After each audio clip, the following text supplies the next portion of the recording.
हा या ठिकाणी मारुतीचं मंदिर असन, या ठिकाणी पहा अशी सुसज्ज पीडीसी बँक आहे.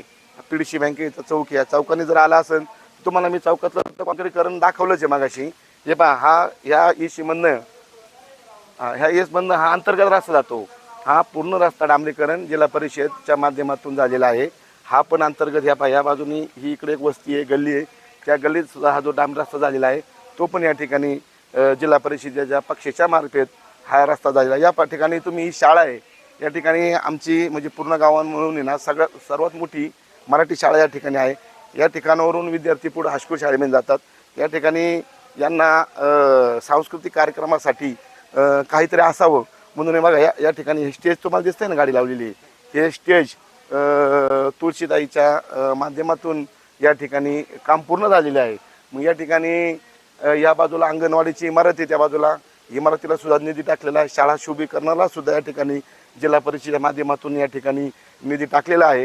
या ठिकाणी हे पहा ना, म्हणजे याच ठिकाणी तुम्ही जर पाहिलं तर स्टेज असन, शाळेचं सुशोभीकरण असन, त्या बाजूला अंगणवाडी असन, म्हणजे ही कामं जी आहे किंवा या शाळेला पत्रा टाकण्याचं काम असं पुरी मोडकळी झाली होती जिल्हा परिषद माध्यमातून. अतिशय छान शाळा बनवलेली आहे.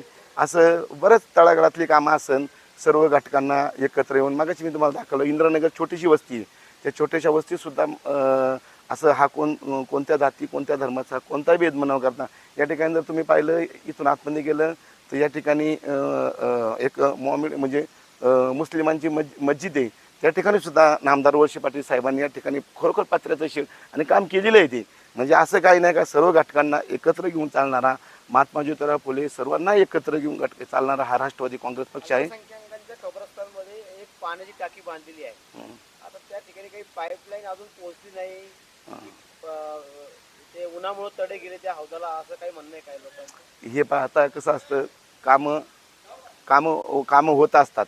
आता जसे आपल्या कुटुंबातल्या अडचणी कधी दूर होत नाही, कुटुंबातल्या आज एक अडचण दुसरे कामं रस्ते होणार, रस्ते उकाडणार बरं का. पण माझं एक लोकांना म्हणणं आहे, एखादी गोष्ट होऊन गेल्यानंतर त्याच्यावर चर्चा करण्यापेक्षा ज्यावेळेस ती गोष्ट होत असती त्यावेळी तुम्ही जाणीवपूर्वक त्या ठिकाणी उभं राहून काम केलं पाहिजे, जेणेकरून आज सरकारचा जरी निधी असला तरी आपल्या पण कष्टाचा आहे तो, पण त्याचा नंतर पश्चाताप करण्यापेक्षा आपली पण तेवढी जबाबदारी आहे. मग कार्यकर्ते काय करतात, कामावर कधी कधी लक्ष देत नाही आणि मग ते झालं का हे झालं ठीक आहे होत असतं. परंतु जे मी तुम्हाला आत्तापर्यंत दाखवले आणि ज्याच्यात काय थोड्याफार त्रुटी राहिल्या असेल, भविष्य काळामध्ये कोणत्या निधी आली तर सर्वांना जागृत करून ते काम दर्जेदार करण्याचा मात्र या ठिकाणी नक्की प्रयत्न केला जाईल.